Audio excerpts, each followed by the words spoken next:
한 주간 잘 지내셨죠? 기도하겠습니다. 하나님 아버지 감사합니다. 우리에게 주신 은혜를 잘 응용하고 하나님의 뜻을 이 국가, 교회와 국가를 양사다리처럼 잘 사용해서 영광을 돌릴 수 있는 저희들이 될 수 있도록 지켜주시옵시고, 또 나아가서 우리 대한민국이 기독교 입국론에 기초하여 하나님 중심의 국가가 될 수 있도록 주님께서 역사해 주시옵기를 간절히 바라고 원합나이다. 우리 주 예수 그리스도의 이름으로 기도하옵나이다. 아멘.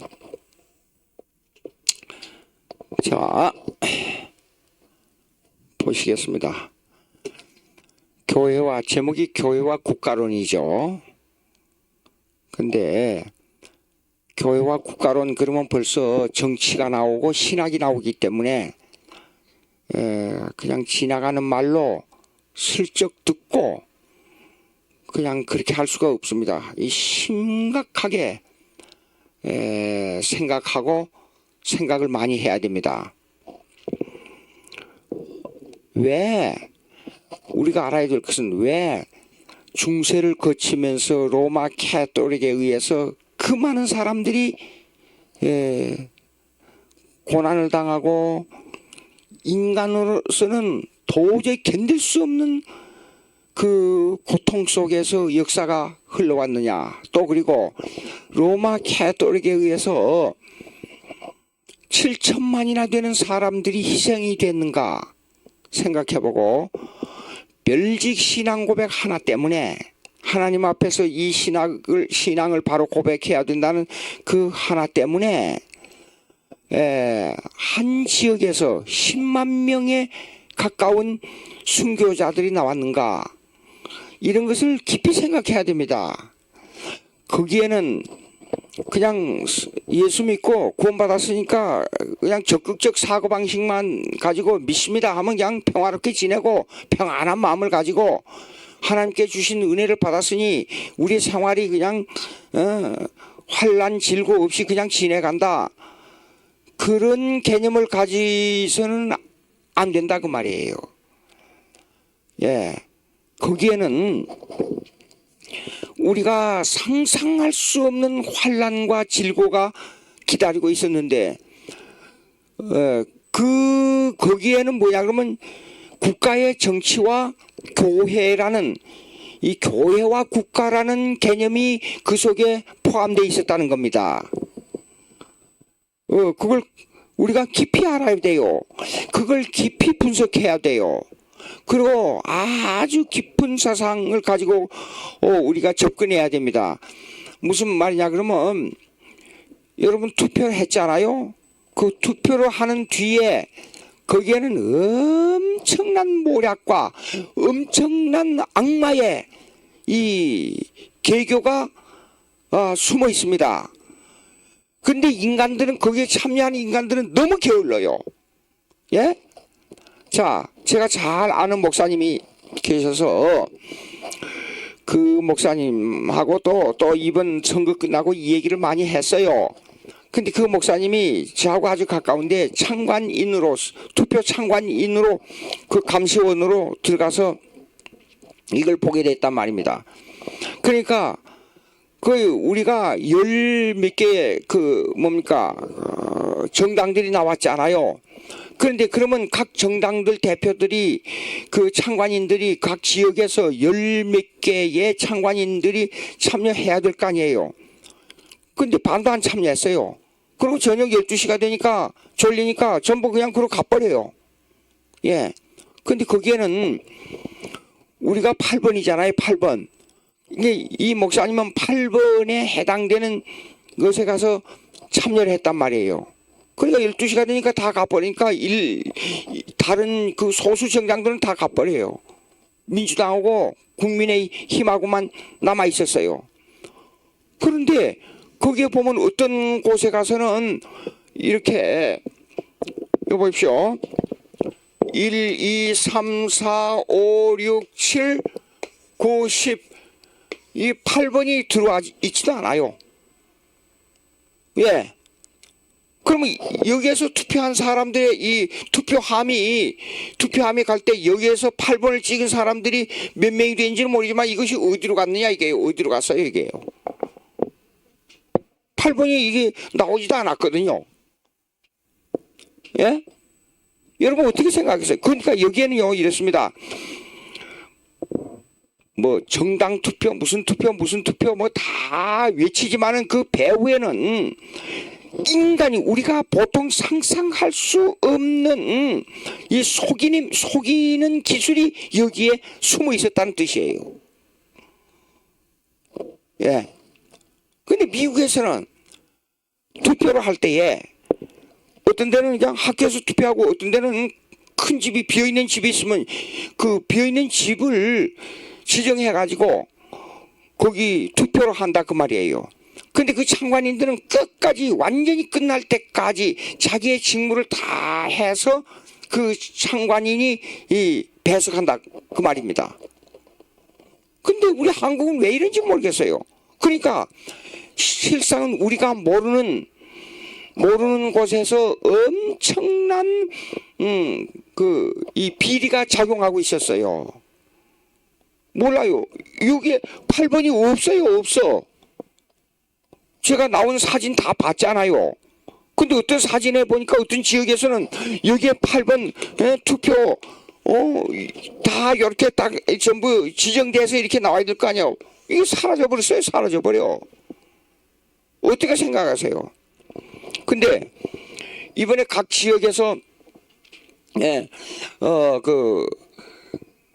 투표가 끝난 다음에 길거리에서 사인 받지 않아요. 그래서 제가 사는 지역에서 찾아갔어요. 일부러 그 사인하려고. 예. 그런데 사인하고 이제 찾아가서 보니까 가만히 앉아서 한 10분 20분 동안 이렇게 봤단 말이에요. 제가 사인 끝나고 우리 지역에서 봤는데 와서 사인해달라고 부탁하니까 나는 정치적으로 이런데 찍었지만 정치적으로 내 이름이 올라가면 어떤 해가 될지 모르니까 사인 안 하는 거예요. 가버려요 그냥. 야, 이게 정치 참여에 대해서 이렇게 생각하니까 이게 뒤에서 무슨 이것부터 걱정이 되는 거예요. 내가 사인함으로 말미암아 전화번호가 다 적어야 되니까 이것이 어느 지역에 가서 나로 말미암아 어떤 해가 들어올까 이것부터 걱정하는 거예요. 그러니까 이 정치 참여의 의식이 너무 약한 거예요. 예? 그러니까 투표를 해놓고 정치에 참여를 할 때는 이것은 그러니까 한국에 벌써 투표로 말미암아 정부에서 나를 추적해가지고 어떤 해를 줄까 어떤 그 고통을 줄까 하는 이것부터 먼저 생각이 들어가니까 한국의 정치가 아직도 멀었어요. 예? 참 그래 마음이 아파요. 마음이 아파. 예, 어느 분이 그 전에 그때 전화 왔길래 무조건 8번 찍으시오. 그랬단 말이에요. 그러니까 무슨 말을 한 줄 알아요? 저한테다가 전화에다가 8번 찍으면 기독교인에 대한 배타 의식이 다른 정당에서 어떻게 들어올지 모르는데 8번 찍어도 됩니까? 이렇게 말하는 거예요. 예? 여러분들 어떻게 생각할지 모르겠어요. 근데 저는 이것을 보고 아주 마음이 아파요. 마음이 아파. 예. 자, 67페이지 여러분 교과서 67페이지 보시겠습니다. 이거요. 교회와 국가 67페이지. 에브람 카이퍼 요거 이 얘기 했지만은 요약해서 중요하니까 카이퍼에 대한 이 얘기를 좀 해야 되겠어요. 우리 대한민국이 기독교 입국론에 의한 국가관이 성립될 때에 이 카이퍼의 이 정치로부터 우리가 배울 게 많아요. 예, 물론 그 중에는 카이퍼가 완전하다 그 말은 아닙니다. 예, 제가 이 얘기하는 것은 그 주장한 이론을 우리가 배워야 된다 그런 말이에요. 미국을 우리가 이 동맹을 강하게 해야 되지만은 100% 미국이 다 옳다 그 말은 아니에요. 이 정치 세계는 반드시 과가 있고 잘못된 점이 있고 잘된 공로가 있고 잘된 점이 있고 잘못된 점이 있어요. 그러나 우리는 거기서 배웠던 카이퍼가 주장한 공로를 가지고 우리가 그걸 배워서 더 발전시켜 나가자. 이 많은 사람들이 5,200만이나 되는 우리 국민들이 5,200만이 다 만족해서 살 수 있는 나라는 아니에요. 나라는 못 돼요. 100만이 만족하는 것보다도 200만이 더 좋고 200만이 만족하는 것보다도 1000만이 더 좋잖아요. 그렇게 발전시켜 나가야 된다는 의미에서 카이퍼가 얼마나 중요하냐 이겁니다. 근데 에브라임 카이퍼는 칼빈의 사상을 받았어요. 그러면 칼빈은 뭐냐 그러면 이걸 주장했어요. 의회 대표제, 귀족 정치, 의회 대표제를 주장했어요. 즉 국가의 국왕이 그때 당시엔 국왕, 국왕이 있으면 국왕 밑에 이 의견을 모을 수 있는 한 단체가 있어야 되는데 그 사람들이 귀족이에요. 귀족은 누구냐? 각 지역에서 대표제를 뽑자 이겁니다. 그럼 오늘날로 말하면 대통령이 있잖아요. 대통령. 근데 이 귀족들은 국회예요. 국회. 당시에 칼빈이 이걸 주장했다는 것은 대단한 업적입니다. 근데 이 노선을 따르는 것이 그 제도를 따르는 사람이 누구냐면 에이브라임 카이퍼였어요. 19세기에 와서. 그러면 에이브라임 카이퍼는 정부 보세요. 67페이지. 정부 1번 보세요. 카이퍼는 정부에 관한 하나님의 주권을 강조했다. 이거 아주 중요합니다. 이것은 칼빈하고 똑같아요. 기독교를 신봉하는 국가 이건 신봉하지 아니하는 국가 이건 국가는 하나님의 뜻을 성취하기 위해 하나님의 주권 가운데 세워진 국가이기 때문에 정부는 하나님께서 세우신 기관이며 하나님의 이름을 드높이는 일과 관계를 가진다 그래요. 그러니까 정부가 하나님 중심이 돼야 된다 그 말입니다. 간단히 말해서 제가 조창기도 오라 그래서 조창기도 갔단 말이에요. 그 정당 대표 또 그다음에 국민의힘이건 민주당이건 간에 국민의힘이 주도가 돼가지고 많이 나와서 그 조창 기도회를 하니까 민주당 대표는 안 나와버려요. 이런 국가가 돼서는 안 돼요. 근데 그들은 믿음 있는 이 얘기를 많이 해요. 근데 국가 정당 활동을 할 때는 믿음하고는 전혀 다르게 활동을 해요. 에브라임 카이퍼는 이것을 반대한다 그 말이에요. 국가 정부도 하나님의 주권주의를 강조했다 그 말입니다. 자, 그 다음에 68페이지 보세요. 68페이지 둘째 파라그래프 보세요. 그러므로 국가는 도덕적 유기체를 필요 요건으로 하여 형성된다. 국가의 법을 제정하기 위해서는 국민과 주거 환경에 따라 가장 객관적이고 합리적인 도덕적 요건이 따를 수밖에 없다. 법은 어떻게 만들어집니까?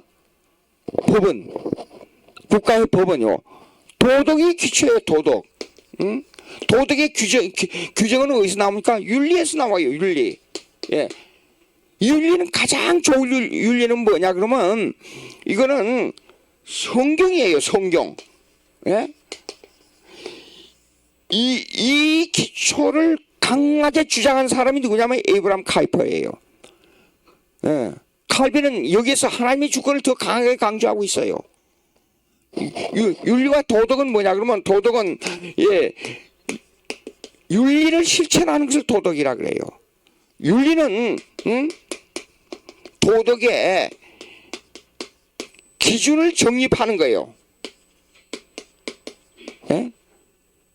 도덕의 기준을 정립하는 것이 윤리예요.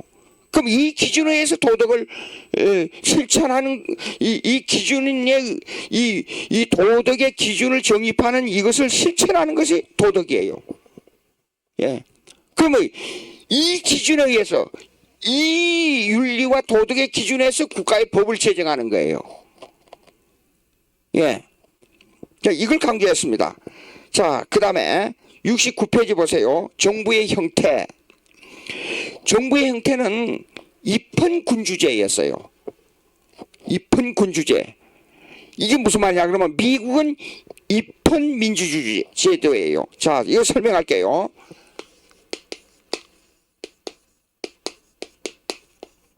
입헌군주제.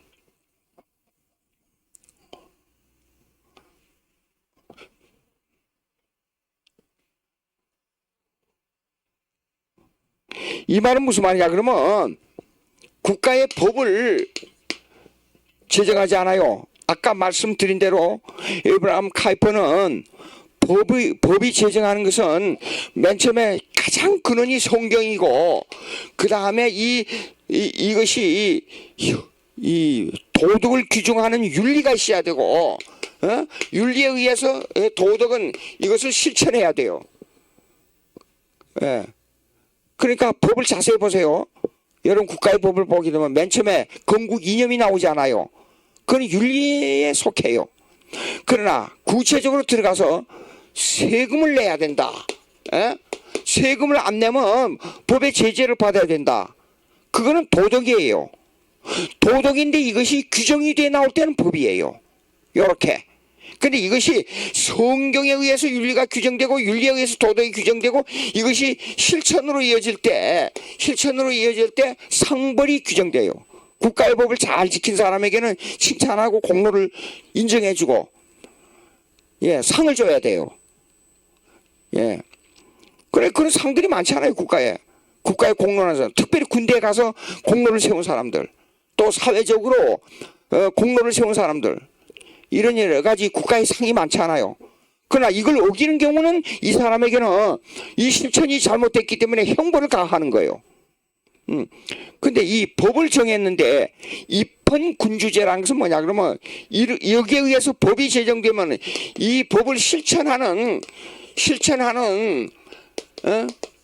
최고 책임자가 누구냐 그러면 이 실천하는 최고 책임자가 군주여야 된다 그 말이에요.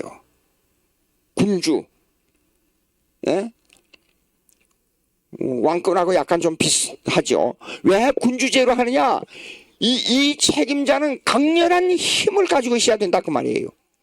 근데 문제는 뭐냐 그러면 인간이 악하기 때문에 군주가 돼서 올라서서 군주제를 실천할 때 이 책임자가 권력을 잘못 사용할 수 있는 가능성이 있다고 말이에요. 예.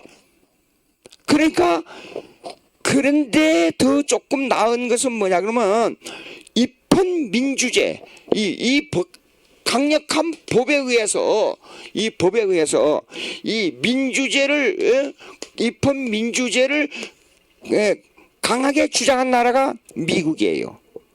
그래서 미국은 의회제도가 발달되어 있어요. 상하원 제도가. 미국에는 연방정부의 상하원 제도가 있고 그 다음에 각 주정부의 상하원 제도가 있고 각 도시에도 보면 전부 의회 제도가 있어요. 시장하고 의회하고 조율을 해요. 조율해. 그러니까 주정부법이 다르고 연방정부법이 달라요. 사행제도는 주정부에서 결정해요. 그러니까 어떤 주에서는 사행제도가 없고 어떤 주에서는 사행제도가 실행되고 그래요. 그래서 이거는 입헌민주제예요.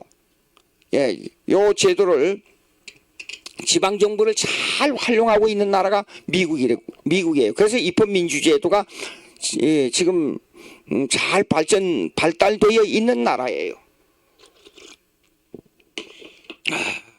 입헌군주제의 단점을 얘기하자면 법을 잘 지키는 기독교인이 왔을 때는 좋은데 더 좋죠.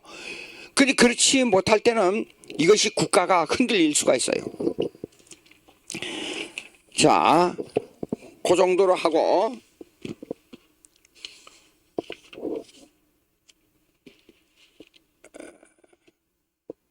73페이지 한번 보세요. 73페이지 제일 위에서부터.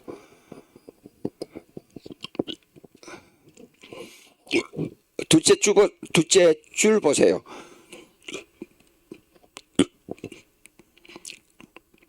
지난번에 읽었는데 72페이지 제일 마지막 줄부터 읽겠습니다. 칼빈주의가 우리나라, 그때 당시에는 에브람 칼퍼가 말하니까 화란, 지금 네덜란드입니다. 화란.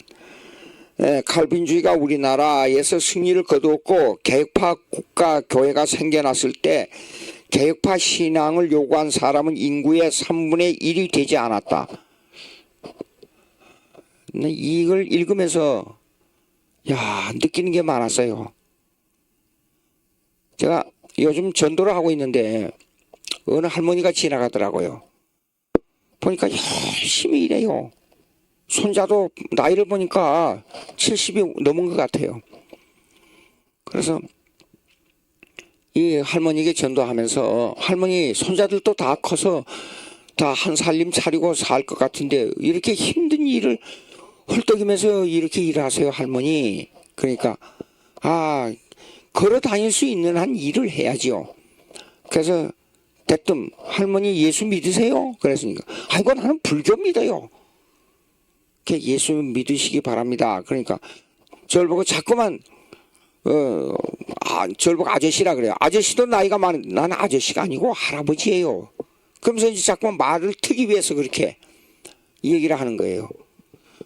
그래서 불교보다도 기독교가 더 좋은데요. 우리나라 기독교 국가가 되면 더 부자가 될 수 있고 기독교 국가가 되면 더 평안해질 수 있고 범죄자도 적고 그래도 불교를 믿어야지요. 불교만 얘기하고 다른 얘기는 안 해요. 근데 자꾸 말을 붙여서. 그래서 요즘은 지나간데 박스 모으고 폐품 처분하는 그런 할머니예요. 그게 길거리에서 더워도 추워도 나와서 그걸 모으는 거예요. 그래서 한번 지나가면서 이 버린 쇠뭉치를 갖다가 모으기 위해서 질질 끌고 오더라고요. 이때다 하고 가방을 저기 놔두고 일 도와줘야겠다. 그래서 그걸 이렇게 싹 들어서 옮겨줬어요. 그랬는데 고맙다고. 그 이튿날 만났어요. 그러니까 어저께 그거 옮겨줘서 고맙다고 또 인사를 하는 거예요. 그러니까 나 도와줄 테니까 할머니 예수 믿으세요. 그러니까 꼭 불교 믿는다고. 그건 뭔 느낌? 왜 이렇게 말씀드려요? 그 느낌이 있어요, 제가요. 한국 교회가 역사적으로 좀 더 뿌리 깊은 종교를 가지기 위해서 수백 년 전, 최소한도 한 400년 전부터 500년 전부터 이 기독교가 뿌리를 내렸으면 하는 생각이 간절한 거예요. 기독교 역사가 짧으니까 기독교에 대한 이 근본적인 기독교 문화가 형성이 안 된 거예요. 그럼 물으면 불교, 그냥 물으면 또 불교, 물으면 또 그렇다고 해서 불교에 매주 나가서 불공을 드리는 사람이냐? 그것도 아니거든요. 그러니까 이걸 여기 보십시오. 왜 그러냐면 지금 우리 한국의 기독교 인구가 5분의 1 어쩌고 하죠. 근데 여기는 3분의 1이 되지 않았다 그랬어요. 뿌리가 깊어요. 이렇게. 자 보십시오. 그리고 나머지 3분의 2의 인구 가운데 절반 정도는 캐톨릭 교인들인데도 불구하고 상황의 변화에 따라 칼빈주의를 따를 수 있는 준비를 갖추고 있었다. 얼마나 인구 비례가 많아요. 우리 한국교회 3분의 1만 참신한 기독교인들이 됐다 그러면 정치를 계획하는데 얼마나 유리할까 하는 생각을 한 거예요. 제가 그래서 읽으면서 생각이 많았어요. 자, 시간이 지남에 따라서 읽습니다. 시간이 지남에 따라서 17세기에 들어와 인구의 3분의 1이 개혁파 신앙 고백주의자들이 되었고, 이 개혁파 그러면 장로교회라고 많이 생각하는데 이게 성경대로 믿는 교인들 그런 말이에요. 로마 캐톨릭이 아니고.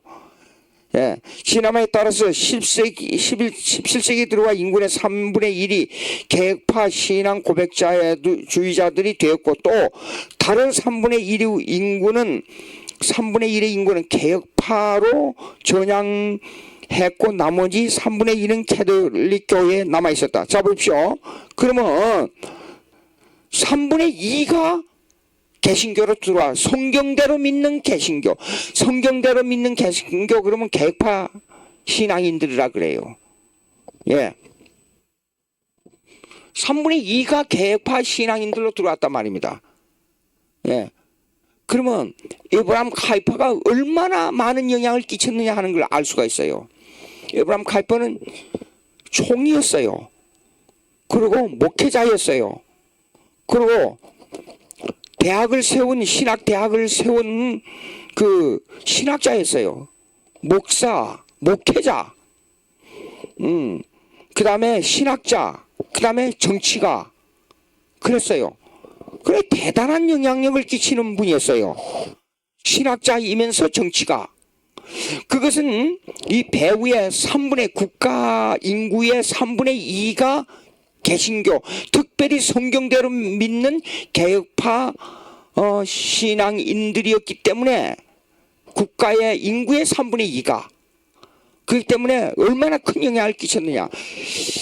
우리 한국 교회에 전도 열심히 해가지고 3분의 1만 기독교인들이 돼도 엄청난 영향을 끼칠 수 있다 이겁니다.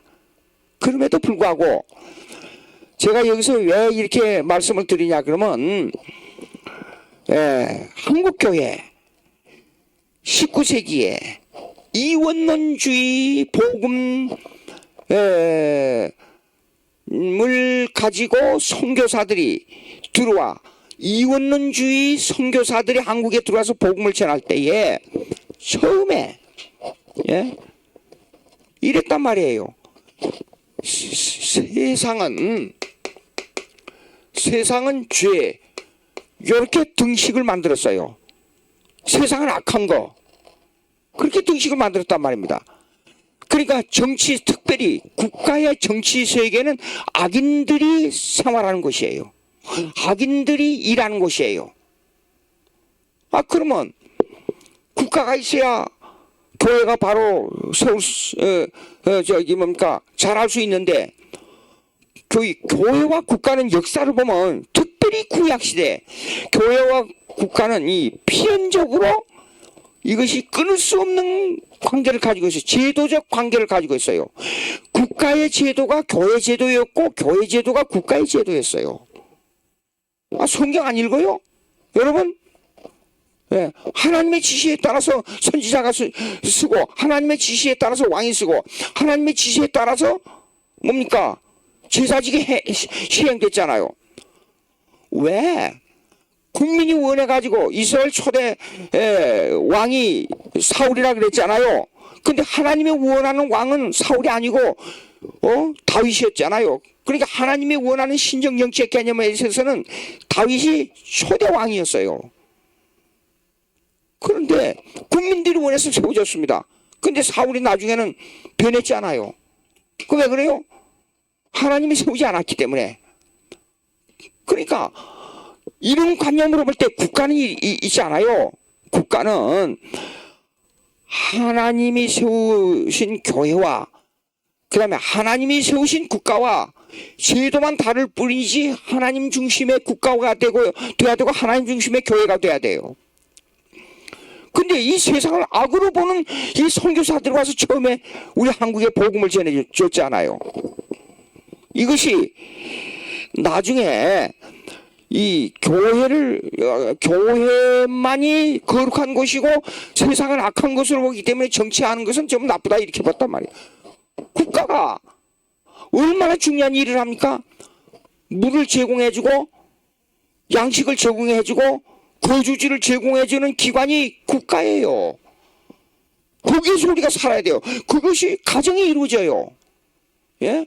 거기서 모든 삶이 이루어져요. 6일 동안에 잡으십시오. 교회는 하루의 생활이에요. 어떤 의미에서. 근데 6일 동안의 생활의 기반은 국가에 예속돼 있잖아요. 이렇게 중요한데 이걸 악으로 보면 어떻게 하냐 말이에요. 여기에서 선을 이 일반 노동, 문화 노동 속에서 일하는 그곳이 하나님의 복음을 전하는 장소 아닙니까? 내가 아까 할머니 얘기했죠. 이 할머니를 꼭 전도를 해서 세를 받도록 만들어야 되겠어요. 마음이 참 좋은 분이었어요. 제가 처음에는 말도 잘 안 하려고 그래요. 그 나중에 한 며칠 지난 다음에 매일 만나니까 교회 가서 이 설교 준비하고 뭐하고 하잖아요. 그럼 매일 만나니까 또 교회 앞에서 한 50m밖에 안 떨어져요. 그래서 만나서 얘기를 하다 보니까 친구가 됐어요. 그 할머니하고. 그 뭐 하는 분이요? 나한테 묻더라고요. 넥타이를 메고 수요일 예배 인도하러 가고 기도하러 가게 되면 넥타이를 막게 되면 아니 어떻게 넥타이를 메고 아주 그 양반 하는 말이 그 옷을 쫙 뽑아 입고 가네요 그러더라고요. 그때 제가 목사입니다. 근데 요새는 그래요. 지나가면 인사할 때 목사님 그러고 인사를 해요. 예. 근데 그것이 뭐예요? 현장에서 교회 앞에서만 거룩한 게 아니라 노동 현장에서 거룩이 나타낸다는 거예요. 노동 현장에서 전도하지 않아요. 노동 현장에서 하나님을 섬기지 않아요. 먹고 있고 사는 것이 하나님과의 이 노동 현장의 관계를 가지고 있다 그 말이에요. 그러니까 교회와 국가는 하나님의 주권에 아에서 하나가 있는 거예요. 하나로 돼 있어요. 그러니까 노동 현장에서 뭐요? 무거운 거 들고 가길래 제가 그 할머니니까 제가 탁 들어서 옮겨줬죠. 그랬더니 너무 감사하다는 거예요. 자기 힘들고 땀을 뻘뻘 흘리면서 개우 끌고 가는 거예요. 예. 근데 한국 교회가 5분의 1이 기독교인이라 그러면서 5분의 1 중에 반만, 거기서 5분의 1 중에 3분의 1만 이 교회와 국가를 바로 알면 이번에 투표할 때 기독교인이 국가의 정치에 적극 참여해야 되겠구나. 그걸 인식했다면 투표 참관인으로 자청해서 들어가고 또 투표하고 그렇게 했으면 우리가 만약에 500만 명만 투표하고 거기에 참여한 사람들이 각 지역의 투표 참관인으로 참석했다 그러면 대혁명을 일으킬 수 있잖아요. 이 신학이 정치는 있잖아요. 그 배후에 국가의 정치는 배후에 신학이 바로 서야 돼요. 근데 신학이 잘못됐어요. 이웃론이 들어와가지고 거룩한 곳 따로 세상 따로. 아니 왜 세상에 살면서 세상이 악하다 그러면서 악한 밥을 왜 먹고 살아요? 왜 악한 세상이 악하면 세상에서 만들어져 입고 다니는 옷을 왜 돈 주고 사느냐 그 말이에요. 이것도 지금 마이크 사용하고 있잖아요. 이것도 세상 거이잖아요. 그러면 왜 교회 사용하냐 그 말이에요. 복음을 전하기 위해서 교회를 지어야 되잖아요. 물건을 갖다 교회 짓는 거 세상 겁니까? 예? 아닙니까? 왜 세상 것을 사용해서 이거 세상 사람들이 예수 안 믿는 사람들이 만든 것이 많을 텐데 이걸 왜 사용해요? 이런 잘못된 생각이 왜 있냐 그 말이요. 자, 그 다음에 넘어가 보겠습니다. 쭉 넘어가서요.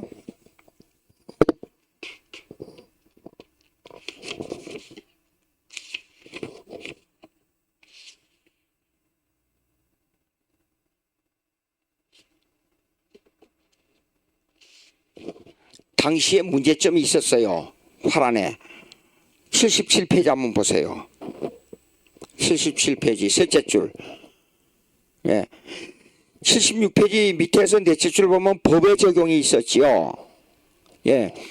법의 적용에 있어서 가장 중요한 문제가 뭡니까? 여러분, 법의 적용을 하는 데 있어서 국가에서 적용하는 게 경제, 재정 문제예요. 경제 문제, 재정 문제. 그런데 그 이전에 경제적 문제가 나오는데 은행의 문제, 주식의 문제가 나왔을 때 그 유대인들로부터 사실 나온 거예요. 영국하고 화란하고 무역하고 도 문제가 왔다 갔다 했단 말이에요.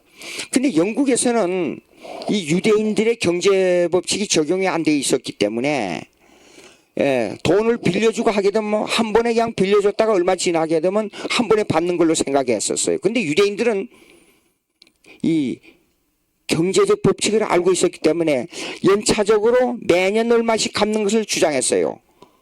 그러면 우리가 100만 원을 빌렸습니다. 그럼 이자를 플러스 해가지고 얼마 지난 다음에 110만 원을 받으면 그걸로 만족해서 영국에는 그렇게 간단하게만 취급했어요. 그런데 유대인들은 있잖아요. 유대인들은 미국에서는 APR이라는 게 있죠. APR, Annual Percentage Rate, 이자를. 그러니까 매년 이자가 어떻게 되느냐.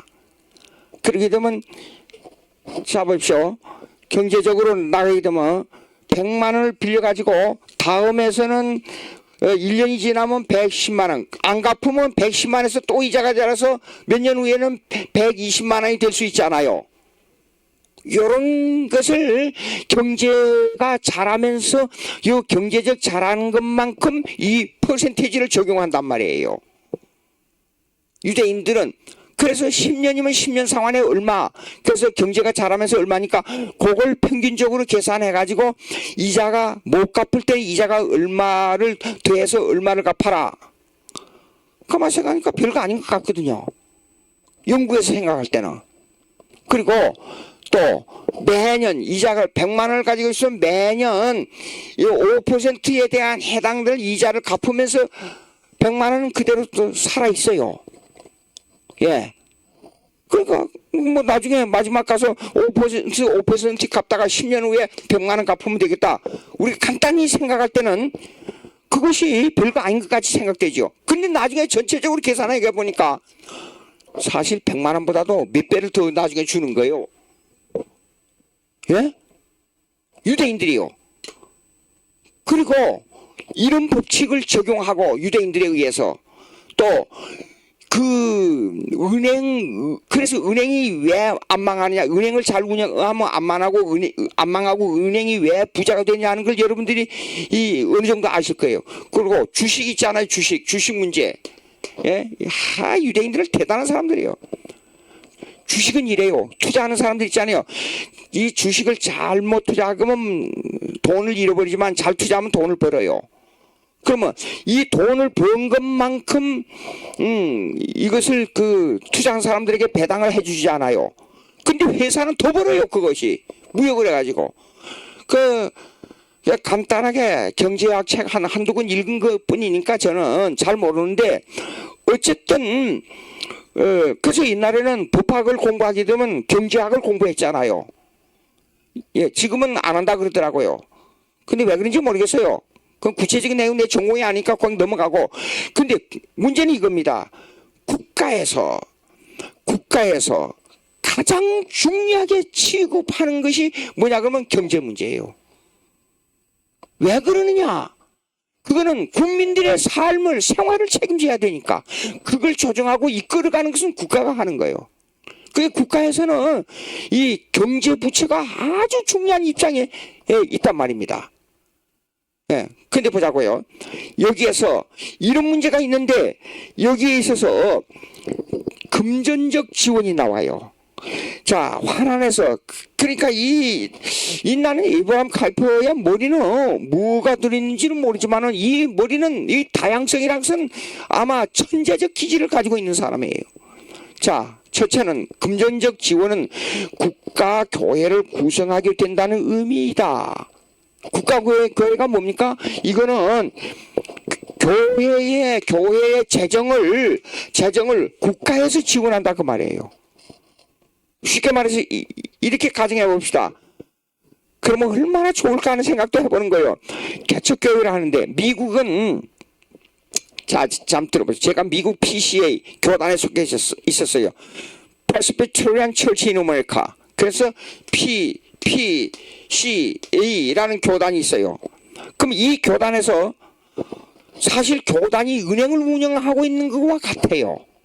어느 은행에다가 돈을 넣어놓고 있지만은 그러면 이 돈을 운영하는 데는 교단에서 유능한 회계사들을 기용해요. 그 교단 안에 있는 장로님들이나 어떤 분들은 회계사가 목사 된 사람도 있고 그러니까 예. 기용해가지고 만약에 A라는 지역에 개척교회를 하나 해야 돼요. 근데 꼭 25명 이상이 돼야 돼요. 그럼 25명 이상이 되면 이 개척교회를 할 때 A라는 교회에다가 B라는 목사를 파송해요. 그럼 25명밖에 안 되잖아요. 그러면 생활비가 모자라요. 그러면 생활비가 모자란데 이 교회를 3년 텀이 있고 5년 텀이 있어요. 그 3년 동안 목사의 생활비가 한 달에 100불이 모자란다 그러면 100불을 지원해줘요. 그러면 그 돈은 어디서 나오냐? 그 각 교회에서 총회로 상납금을 올리지 않아요. 그럼 상납금을 올리게 되면 그 상납금이 은행으로 들어가요. 은행으로. 예. 그래가지고 이 교회가 커가지고 한 25명이 커가지고 250명이 됐어요. 250명이 되게 되면 250명이 된 데에서 교회를 건축한다 그러면 교단에서 융자를 해줘요. 교단에서. 한국교회 그런 교단 있어요? 뭐 마음 몇천 교회가 뭐 어쩌고 자랑해도 교단에서 융자해준 교회는 아직까지 교단은 없어요. 그만큼 교단이 규모를 가지고 있어요. 그러면 지금은 미국은 그렇게 정교분리행이지만 재정 문제도 그렇게 잘 교회와 국가가 분리돼서 잘 돼 있어요. 그런데 만약에 화란에서는 그때 당시에 교회가 재정이 필요할 때 한다 그러면 이 재정을 교회에다가 지원해 주는 거예요. 국가에서. 이런 제도가 있었단 말이에요. 자, 읽어보겠습니다. 또 하나 한 지역에만 한정되지 않고 모든 지역에 동시에 지급되어야 재정적 유대 관계가 형성된다는 의미를 가진다. 전국에 개혁교회가 있어요. 그럼 전국의 교회마다 작은 교회 재정이 모자란다 그러면 그걸 지원해줘요. 예, 그리고 그 교회가 성장해서 그 재정이 남아 돌아갈 때는 그거에다가 국가에다가 돈을 보내주고 그 재정이 또 지역교회로 나가고. 이건 너무 이상적이지 않아요? 국가에서 이렇게 해준다 그러면. 자, 봅시다. 헌법, 여기 헌법이 나와 있단 말입니다. 이 법정에서. 그러니까 헌법에 재정 지원에 관한 법이 국가의 법으로 제정되어 있다고 말입니다. 168조, 당시에 168조가 있었어요. 8조는 교회의 재산을 정부가 몰수할 수 있다는 조항이 있기 때문에 잘못된 교회가 있다 그러면 재정을 몰수해요. 만약에 아까는 A라고 그랬죠. 이게 C라는 교회가 있어요. 근데 교회를 잘 되다가 교회가 파산이 돼가지고 교회를 문 닫아야 돼요. 그럼 거기에 재정이 뭐예요? 땅도 있고 건물도 있잖아요. 이걸 국가가 망한 교회를 재정을 국가가 몰수할 수 있다는 이 168조의 조항이 있단 말입니다. 예. 있기 때문에 교회는 교회 자체의 독립적인 개념보다 국가 교회라는 개념으로 이해해야 된다. 에이브람 칼퍼가 주장한 내용이에요. 재정 문제에 있어서. 여러분들 어떻게 생각합니까? 예, 그러므로 읽습니다. 그러므로 우리는 국가교회에 대한 정치적이며 종교적인 권위를 생각할 때 다음의 5가지 요점을 추천하게 된다. 예. 자, 이거 보세요. 요 5가지가 나와요. 이거 다 얘기할 수 없어요. 어쨌든 요점은 이렇습니다. 그러면 앞으로 우리가 교단이 커갈수록 교단에서 운영하는 재정부가 교단에서 그냥 재정부로 할 게 아니라 이 교단의 재정부는 하나의 국가보다도 교단의 은행을 가지고 있어야 된다 그 말이에요. 그리고 이 법은 어디를 적용하느냐? 국가의 법을 적용해야 된다 그 말이에요. 에브라임 칼퍼에서 배울 수 있는 거 이겁니다. 요거는 이 말은 원리적으로 제가 이렇게 말씀을 드리지만 이 말은 이 회계학을 연구하고 경제학을 연구한 전문가들에 의해서 운영돼야 될 것이라고 생각이 듭니다. 자, 그 다음에 하나 80페이지 보시겠습니다. 기독교 정당에 관하여. 80페이지 기독교 정당에 관하여.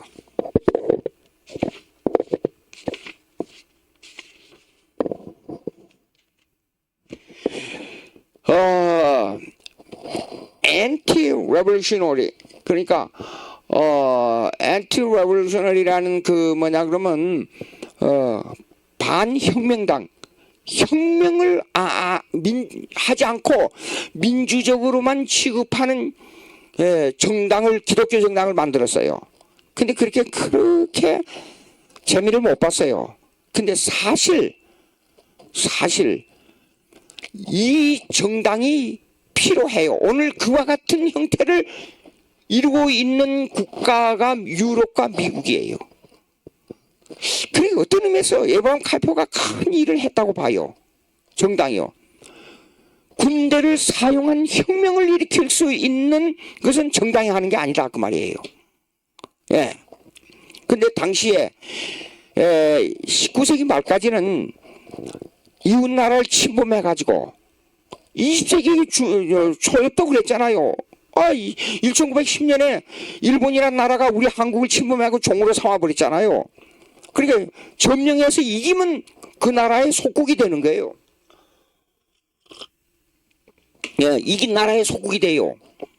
그래 전쟁에서 이기면 되는 거예요. 그러니까 이런 혁명적인 정당을 가지고 국가를 지배하면 안 된다는 겁니다. 민주적인 방법으로 해야 된다는 거죠. 그리고 군대는 군대고, 정치 제도와 군대 제도. 그런데 사실 20세기 초역 이전에는 모든 힘이, 국가의 힘이 군대에 있었어요.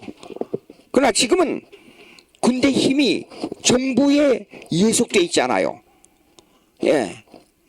한국도 이제는 자리가 잡아서 많이 돼 가고 있는데, 지금도 이것이 정립 안 되는 나라들은 모든 힘이 군대에 의해서 국가가 지배되고 있어요. 그러면 여기에 따라서 에브라임 칼퍼가 반혁명당을 만들었다는 거, 그것은 뭘 기초로 만들었냐 그러면 국가의, 정부의 형태하고 그 다음에 군대, 이 군대의 힘이 정부의 형태에 예속돼야 된다는 것을 기초로 놓은 거예요. 자, 어떻습니까? 참, 그 다음에 넘어가 보겠습니다. 쭉 넘어가서요.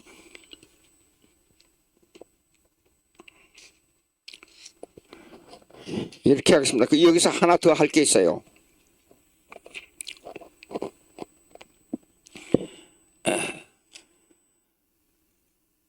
81페이지 하나 더 말할 게 있어요.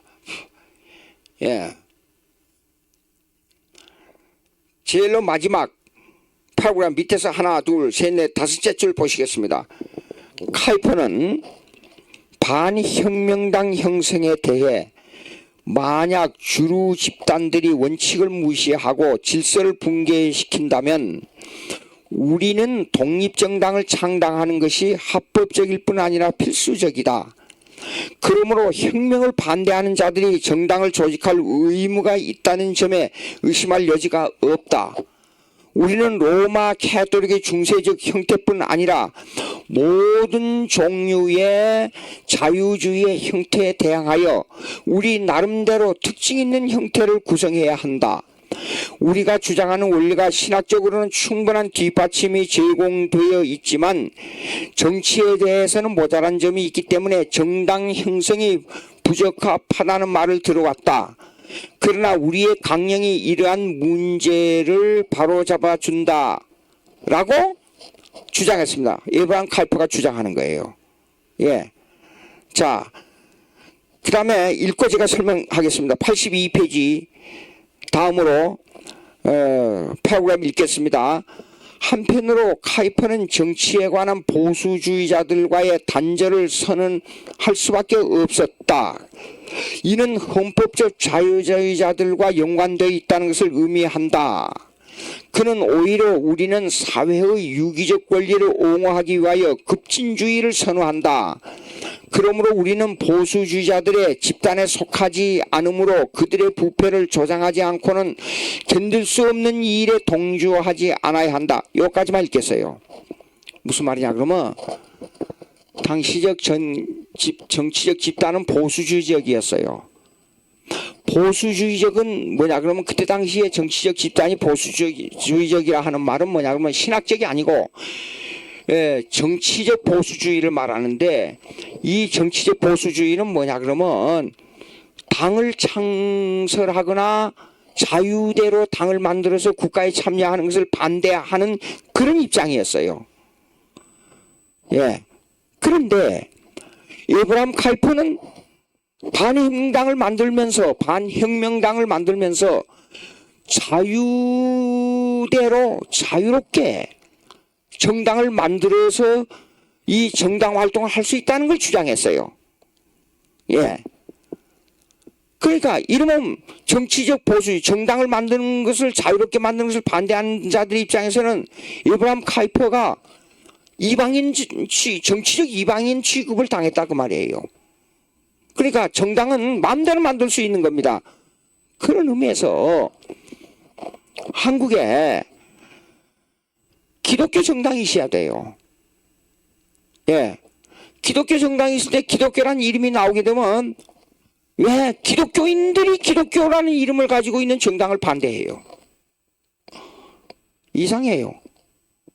예. 기독교라는 이름을 가진 정당을 반대해요.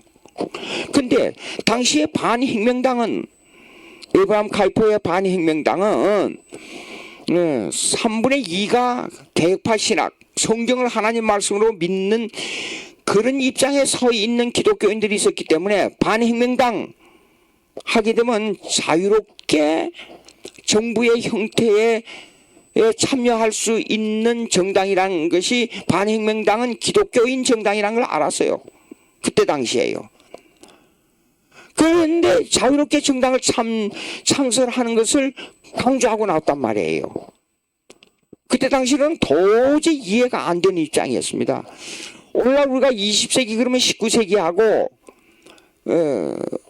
상당히 그 포스트 모더니즘, 그러니까 포스트 모더니즘, 근대주의 이적인 생각을 가지고 있었기 때문에 20세기하고 가까운 걸로 생각하는데 그게 아닙니다. 정치적으로는 20세기 초반까지 정치적 보수주의는 아주 이 마음대로 정당을 만들 수 있는 그런 입장이 아니었어요.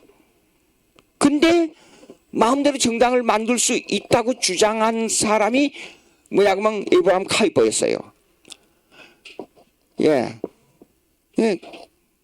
지금 우리 한국에 많은 정당들이 나왔다가 흩어지고 없어지고 그랬잖아요. 앞으로는 정당의 기독교 중심은 참된 기독교 중심의 정당이 만들어져야 된다는 것을 제가 강조하고 싶어요. 자, 그 다음에 83페이지 한번 보세요. 이 문제를 연속해서 제가 설명할 게 있어요. 중간에.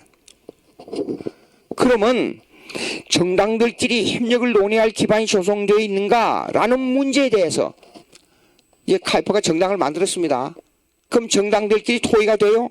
근데 우리 한국은 아직도 미국이나 유럽처럼 당이 다르면 적대시하지 협력관계라 그렇게 말 안 해요. 이 얘기를 좀 해야 되겠어요. 미국에서 공화당하고 민주당이 두 당이에요. 근데 한국에는 그 이상해요. 두 당이 되면 서로 대화를 해가지고 이 정책을 조정할 수 있잖아요. 근데 군소정당을 많이 일으켜야 된다는 말이 나와요. 자꾸만. 그 이상해요. 예. 두 당이 있으면 조정이 가능한데 왜 군소정당이 나오냐 하는 것은 가만히 생각해보면 기득권의 문제가 있지 않나 하는 생각이 드는 거예요. 이건 제 생각이에요. 왜 두 정당이면 되는데 근데 두 정당이 이 한국에 그 아포지션 파리를 말해요. 야당. 예. 집권당하고 야당. 집권당하고 야당하면 대화를 많이 해야 돼요. 근데 한국에서는 이상하게 어디서부터 보면 이 집권당하고 야당은 꼭 적대관계만 주로 말해요. 반대되는 개념 적대관계만 이 얘기해요. 근데 미국에서 가만히 이 TV를 보게 되면 이 얘기하는 걸 들어보면 뭐가 나오냐 그러면 한 정당에서 제안하잖아요. 조항을 제안하게 되면 또 다른 정당에서 반대가 나와요. 그러면 이 사람들은 거기에서 이걸 딱 계산이라기보다 이걸 측정해내는 게 있어요. 그러면 미국의 공화당에서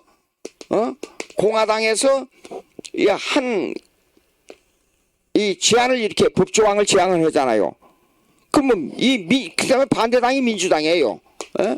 민주당에서 보게 되면 이 민주당하고 접착점이 요 정도밖에 안 돼요. 요거는 서로 의견이 통하는 부분이에요. 그럼 반대가 되면 이 사람들은 이렇게 해요. 여기에서 조금 양보해가지고 요걸 키워요. 그럼 이쪽에서 조금 양보하고 요걸 키워요. 그 반대 의견이 나오게 되면 이 사람들이 이렇게 생각해요. 반대 의견이 요렇게 이게 이렇게 많지만은 접착점은 여기에요. 예, 접착점은 여기에요. 그러면 이 사람들은 이걸 생각하지 않고 이 접착점 요걸 키워가는 거예요. 예? 이 색깔이 잘 안 되는가요? 그러면 요렇게 하겠어요. 요렇게. 요 부분이요. 예. 이 부분을 키워가는 거예요. 그래가지고 결국은 양쪽이 서로 통할 수 있는 합의점을 만들어요. 이 공화당이 이거라 그러면 민주당은 이거예요. 그래가지고 합의를 만들어요. 이 통하는 부분은 이것밖에 안 돼도. 근데 한국에서는 그 정책을 하는 걸 못 봐요. 이상해요. 그리고 공화당 대표 의원들이 나와서 이 얘기를 하잖아요. 그리고 24시간 그 정치 뉴스가 계속 나오는 채널이 있어요.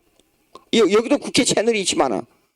그리고 대통령은 어땠는데 민주당은 어떻고 어떻고 정책은 어떻고 국제 정치는 어떻고 계속 나와요. 그리고 그 옆에 곧 나와서 세계 경제가 어떻게 흘러가고 미국 경제 뉴스가 계속 나와요. 주식의 변화가 순간적으로 어떻게 변한다. 매 분마다 쫙 나와요. 예. 자, 그러면 이게 보자고요. 이렇게 돼야 되는데 그래서 합의점을 만들어내요. 결국은. 그리고 자기들이 이 얘기 하잖아요. 민주당 대표 된 사람들이 만약 경제가 나왔다 하자고요. 그 공화당에서 경제가 나온 사람이 P라는 사람이 나왔고 민주당에서 나온 사람이 S라는 사람이 나왔어요. 그럼 둘이 막 소리 지르고 다투지 않고 막 웃어요. 이 얘기해놓고 무슨 얘기가 나오면 나는 그런데 그 농담하고 재밌어요. 제가 TV 보면서 재밌는 거 있는데 텟 카프리라는 사람이 있었어요. 예, 레이건 대통령 때예요. 그리고 이 소련하고 미국하고 아주 대립이 강할 때였어요. 근데 뉴스에 나와요. 뭐가 나오냐면 소련의 젊은 애들에게 레이건 대통령에 대한 관점을 말하니까 침략자, 독재자, 전쟁광 이렇게 평가를 했어요. 소련 젊은이들이. 그걸 딱 따지고 말해주면서 텟 카프리 왜 국제 정체는 전쟁을 하면서도 대화를 해야 되는데 왜 이렇게 적대국을 만들어 가지고 소련하고 우리하고 전쟁을 이끌어가는 이런 정책을 쓰느냐 막 공격을 했어요. 그러니까 레이건 대통령이 피웃으면서 well 나는 그때 고르바초프인가 그랬던 것 같아요. 근데 고르바초프하고 아마 미국 대통령하고 관계된 중에서도 나는 제일로 많이 아마 전화를 하고 있을 겁니다. 그 사람이 나이가 얼마나 친한 친구인데요. 그 나는 대단히 친한 친구로서 아주 깊은 교제를 하고 있습니다. 그리고 웃으면서 그래버려요. 그러니까 그 공화당 의원들이나 민주당 의원들이 그 옆에 있던 사람들이 막 웃었어요. 예. 그러니까 약간 좀 신경질적으로 텟 카프리 질문했지만은 레이건 대통령은 그렇게 얘기를 해요. 그럼 협상이 잘 될 겁니다. 염려하지 마세요. 우리 한국식으로 말하자면 협상이 잘 되니까 염려 놓으세요. 이런 식으로 얘기한 거예요. 예. 그렇게 정치를 해가는 것이 참 아름답다. 그런 생각이 들어요. 자, 미국에서 오바마 대통령이 됐을 때 미국이 사회가 많이 술렁이었습니다. 엄청. 오바마 대통령이 그 흑인들의 억눌렀던 그들의 마음을 굉장히 띄워줬어요. 그리고 흑인들이 걸결에 다니면서 아이스크림 하나 사 먹으면서도 이렇게 춤을 추고 다니고 그랬었어요. 예. 그런데 오바마 대통령은 사실은 그때 그 부시 대통령은 그때 당시에 오바마 대통령보다도 여자로 나왔던 미세스 클린턴, 여자 클린턴 대통령의 아내가 대통령 되기를 원했단 말이에요. 마음속으로는. 가만히 말하는 걸 이렇게 들어보면 그가 그런 그 비춰요. 근데 흑인인 오바마 대통령이 대통령이 됐거든요. 그럼에도 불구하고 대통령 이 취임식 때 얼마나 존경하는 말을 쓰면서 다음 next president of the United States of America 다 그렇게 말하면서 그 다음 대통령 되는 것을 축하하고 축해주면서 서로 아주 다정하게 인사하고 마지막 비행장에 나와서 그 헬리콥터 타고 가는 것을 이렇게 인사하는 그 아름다운 모습이 전 세계로 비춰졌잖아요. 최초로 미국의 종으로 잡혀왔던 흑인이 대통령 되는 순간이었습니다. 그런 아름다움이 계속 되었으면 좋겠다는 생각이에요. 예. 자, 읽겠습니다. 그 서로 83페이지 둘째 파라그래프 다시 읽겠습니다. 이게 중요한 내용이라. 그러면 정당들끼리 협력을 논의할 기반이 조성되어 있는가라는 문제에 대해 카이퍼는 당시 네덜란드의 정치적 사항으로는 협력이 가능하지 않다라고 단정했어요. 오늘날 유럽이나 미국처럼 정당의 국가를 발전시키기 위한 안이 정당끼리 나와가지고 서로 협력할 수 있느냐 할 때에 에브라함 카이퍼도 그것은 가능하지 않다는 것을 생각했다 그 말이에요. 어떻습니까? 그 이유입니다. 정당들이 공개적으로 마주하여 협의할 기회가 없었기 때문이다. 그런 분위기까지 안 됐는 모양이죠. 당시 무작위로 나타난 유권자들 단체와는 공식적 협의가 불가능하고 더욱이 로마 캐톨릭의 교황이나 주교들과 정치적 협의를 한다는 것은 불가능하기 때문이다. 예. 왜 로마 캐톨릭이 나와요? 그때까지도 정치적 보수주의가 판을 치고 있었기 때문에 그 정치적 보수주의는 로마 캐톨릭의 지배 아래 있어야 했어요. 예? 그러니까 법을 잘 집행하는 군주가 나와야 된다는 군주 제도의 정치적 제도를 생각하고 있었던 거예요. 그래서 입헌 군주제가 나온 거예요. 어떻습니까 여러분? 오늘날 단 1세기 전이라고 가정하자고요. 100년 전에 약 150년 전이라고 생각해요. 그러니까 1세기 반. 그 전에 19세기 얼마 역사가 안 된 것 같지요? 근데 그때 당시에 19세기에 있었던 에브라함 카이퍼의 정치 상황에 이렇게 굳어 있었다는 겁니다. 대화가 안 됐었어요. 오늘날 유럽이나 미국 같은 정치 제도는 꿈도 꿀 수가 없었던 시대였어요. 예. 자, 그러므로 계속해서 있습니다. 반혁명당을 준비시켜 발전된 정치 조직으로 성숙시켜 정치적 역량을 키우도록 해야 할 것이다. 굉장히 정치적으로 앞서 있는 사람이었어요.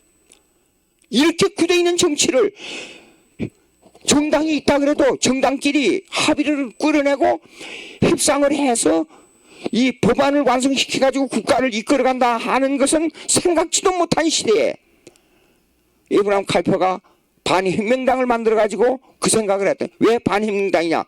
전쟁을 해 가지고 이겨야만 되는 그런 시대였기 때문에. 예? 같은 국가 내에서도 군대를 동원해서 전쟁을 해가지고 이기는 정당이 올바른 정당이었기 때문에. 참 여러분,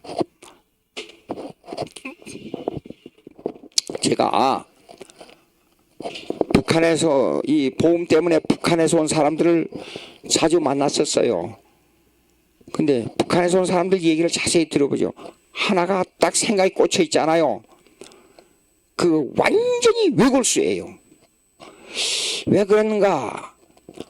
즉 예수 믿는 사람은 예수 안 믿는 사람들의 입장을 이해하면서 그걸 어떻게 응용해가지고 접착점을 만들어서 공통분포를 만들어가지고 복음을 전할까?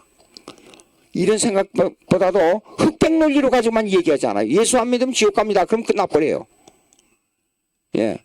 근데 협상이라는 것은 그 사람과 나와 접착점을 만들어가지고 공통분포를 통해서 공동인식이 돼야 돼요. 그 미국에 설교하게 보면 커뮤니케이션 하게 하는 게 있어요. 전달. 예, 어떻게 전달. 근데 아무리 좋은 걸 가지고 있어도 커뮤니케이션이 일어나지 않으면 전달이 안 되는 거예요. 그러니까 경영학에서 마케팅 전략이 있잖아요.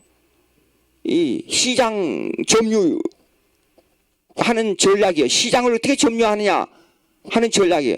그거는 제일 첫째 접착점이에요. 공통분포예요. 그들의 생각 속으로 들어가는 거예요. 예. 그러면 정치적 협상은 뭐냐면 그들의 생각과 내 생각에 공통분포를 만드는 거예요.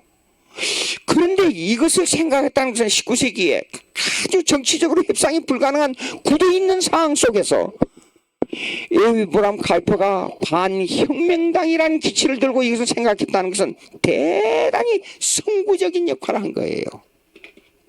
예. 마음대로 정당을 만들어 가지고 협상을 이끌어내자는 개념이에요.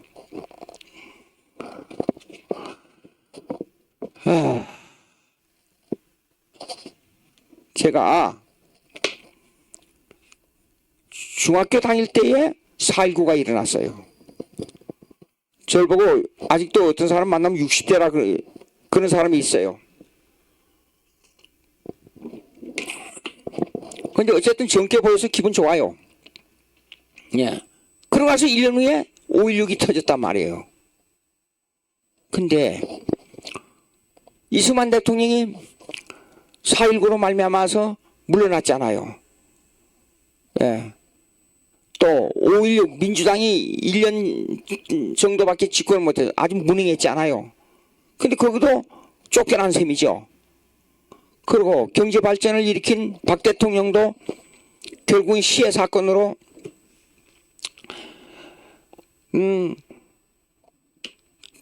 대통령 그만 세상을 떠났잖아요. 그 다음에 전두환 대통령 그만두고 어떻게 됐습니까? 그런데 보자고요. 이명박 대통령, 박근혜 대통령 그만두고 그 대통령 그만두고 미국이나 유로처럼 대통령 그만두고 자기의 생활을 즐기는 사람이 한국 대통령 역사상에 몇 사람 안 돼요. 왜 그래요? 이 정치적 환경이 그래요. 그러니까 에이브람 카이퍼가 이렇게 했다는 것은 대단히 앞서 있는 생각이에요. 정당 활동에서 바로 하고 협상을 해서 서로를 용납하고 법을 지키고 이렇게 되면 대통령을 그만둔 후에 말년이 평안하게 살 수가 있어요. 근데 그게 안 된단 말이에요. 아직까지 한국은 민주주의의 대화가 아직까지 정착이 안 됐다는 뜻이에요. 자, 그것이 83페이지부터 그 후에까지 조금 나옵니다. 그 다음에 급진실하게 정치적 이론은 이거는 얘기를 했어요. 이건 요점만 한 5분 말씀드리겠어요. 주체사상, 흑백논리, 철저한 흑백논리 사상인데 적은 죽여버리고 없애버리고 김일성이 일감한 우상이 돼버리는 거예요. 근데 그 내용은 주체사상 내용이에요. 국민이 몇 페이지 읽어보겠습니다. 쭉 내려가세요. 한번 보십시오.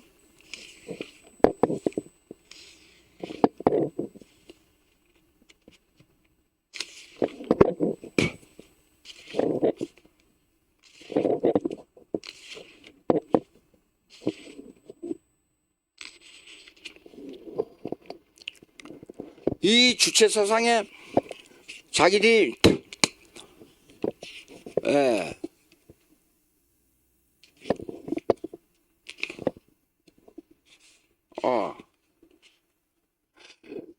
122페이지 한번 보세요. 강의를 쭉 했습니다. 근데 거기에 보면 사상적 배경, 철학적 원리 122페이지 사상적 배경, 철학적 원리 해가지고 둘째 줄에 보세요.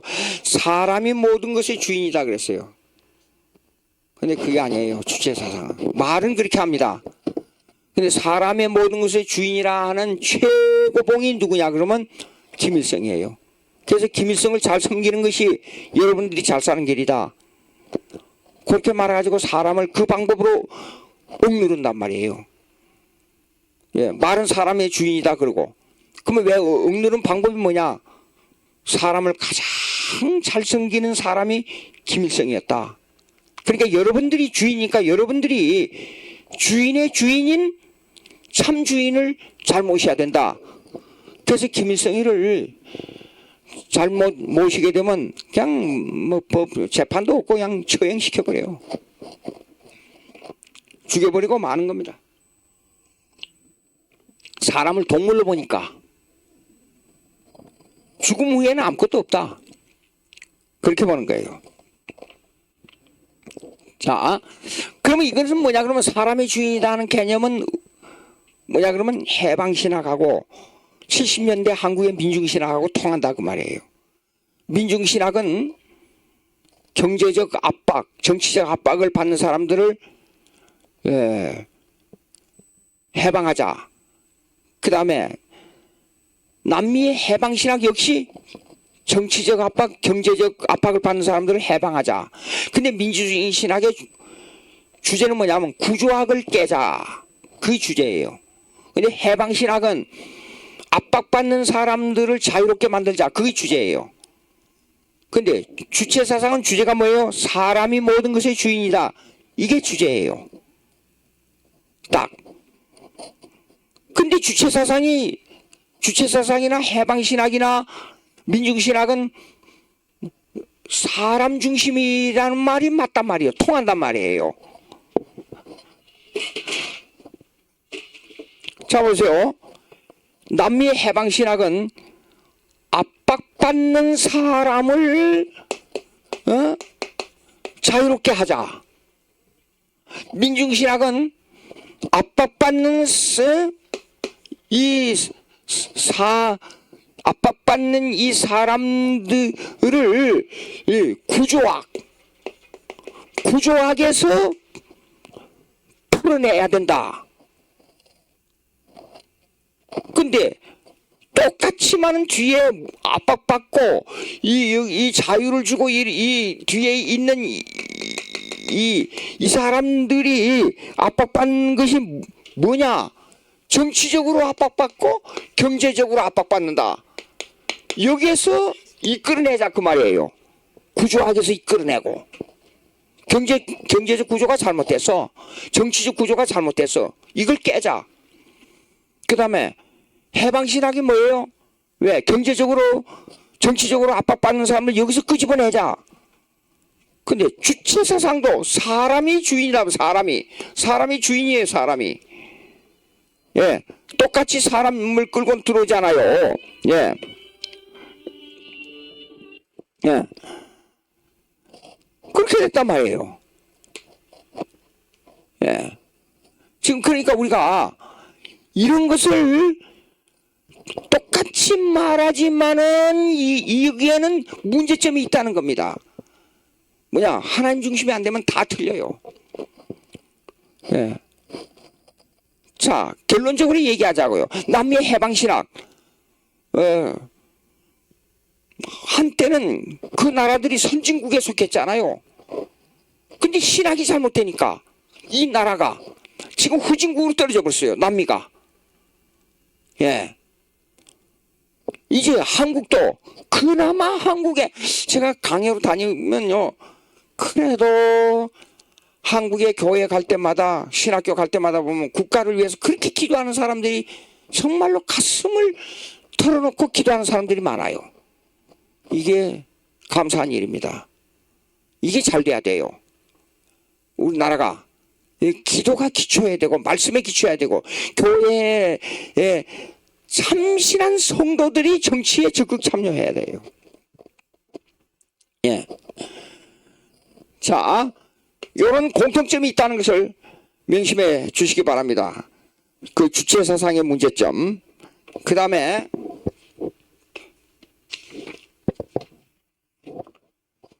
오늘 저 뒤로 넘어가겠습니다. 이제 한 달밖에 안 남았어요. 우리가 저하고 같이 이걸 공부할 시간이요.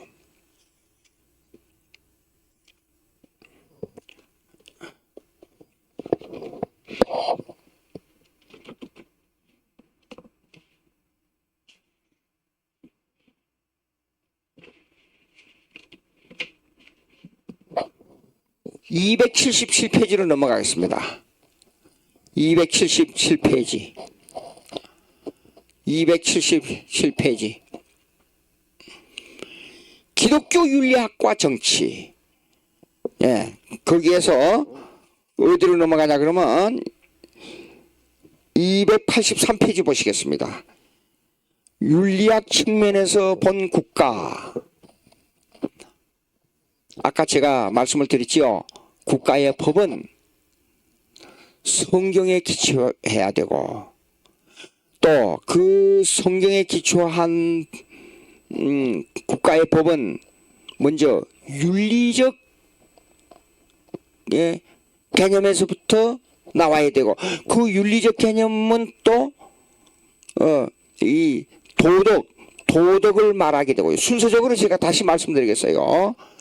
첫째, 국가의 법은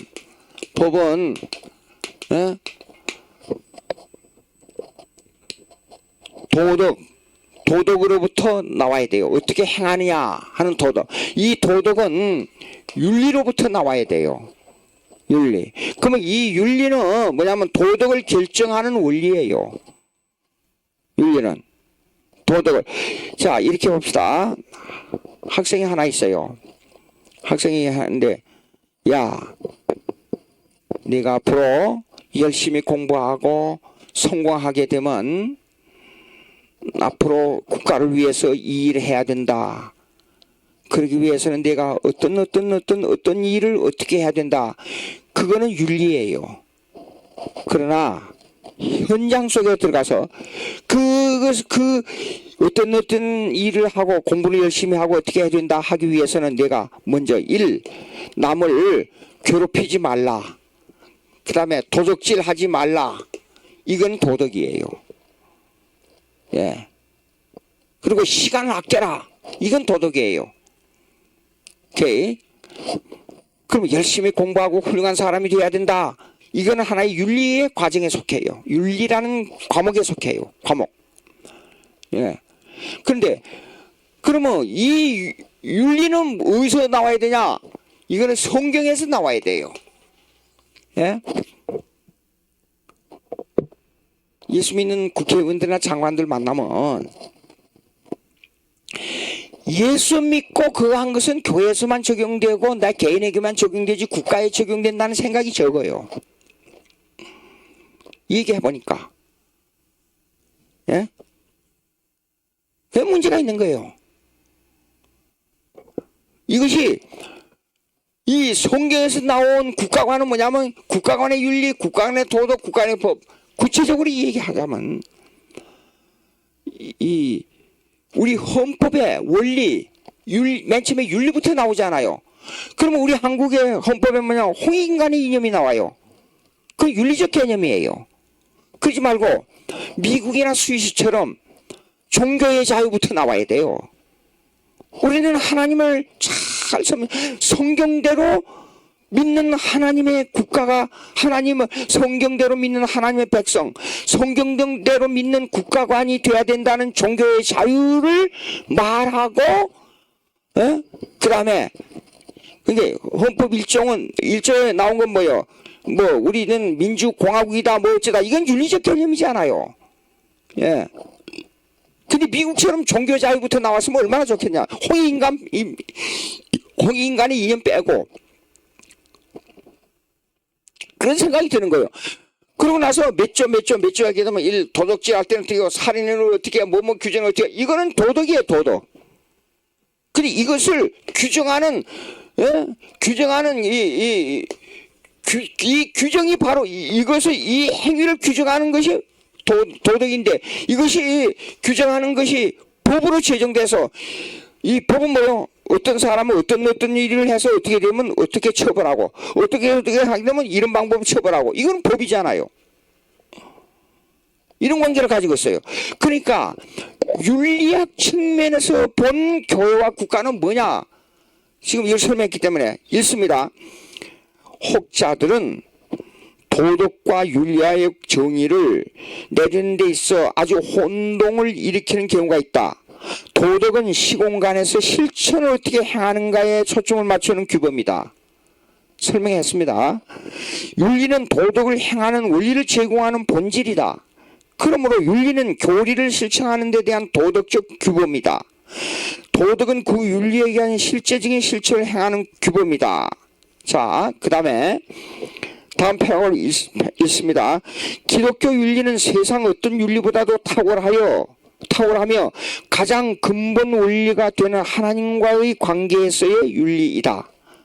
기독교 이외의 윤리는 지역 풍습, 자기들만의 종교, 그들만의 철학, 그리고 국가와의 관계에서 규범을 말하고 있다. 그러니까 종교가 잘못되면 국가관이 잘못돼 버려요. 국가의 법을 제대로 실행할 수가 없고 미개한 나라가 돼버려요. 예. 자, 그 다음에 284페이지 봅시다. 예. 둘째 줄 읽겠습니다. 한 나라를 다스리는 국가의 법은 법의 뒤에서 지탱해주는 윤리를 포함하고 있다. 아까 제가 설명했습니다. 예. 그 법은 윤리가 먼 데서 윤리가 규정되어 있단 말이에요. 홍익인간의 이념, 그럼 뭐예요?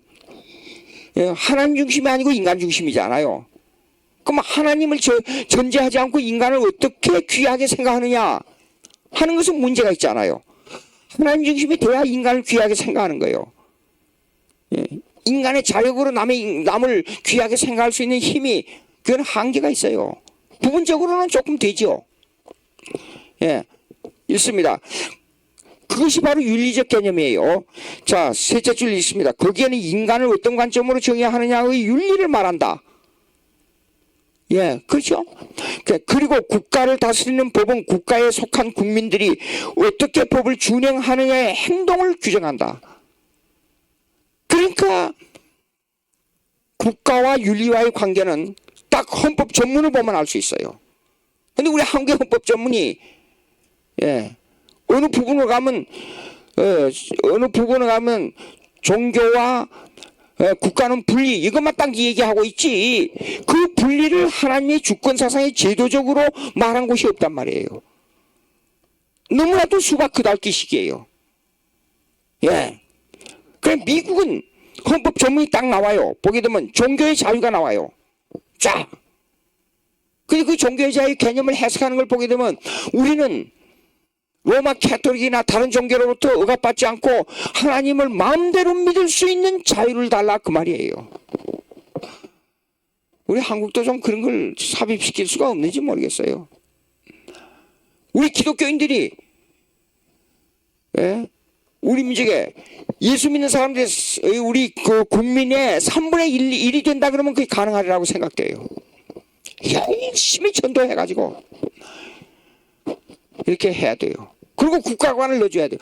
아니, 나 다니면서 강의하면서 느끼는 건 뭐냐면, 목사님들이나 뭐 여러 성도들이요, 지금까지도 왜 기독교인이 정치에 참여하느냐 이겁니다. 그리고 질문해요. 그 나중에 가만히 계속 막 설명을 하죠. 그럼 그때 가서 약간 고개를 끄덕하는 정도예요. 그냥 마음에 확신은 안 가죠, 아직도.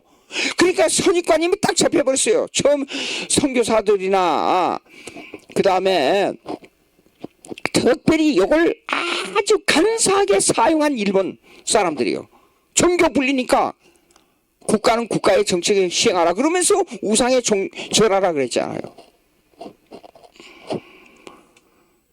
참 이하고 쉬었다가 점심시간 하고 나서 그 다음에 이제 계속하도록 하겠습니다. 284페이지 계속하겠습니다. 기도하겠습니다. 하나님 아버지 감사합니다. 오늘 우리에게 주신 이 국가관을 잘 배워서 우리 한국 교회 성도들이 모두가 기독교인 중심의 국가가 될 수 있도록 정치에 참여하는 이런 나라가 될 수 있도록 도와주시옵소서. 예수님의 이름으로 기도합니다. 아멘.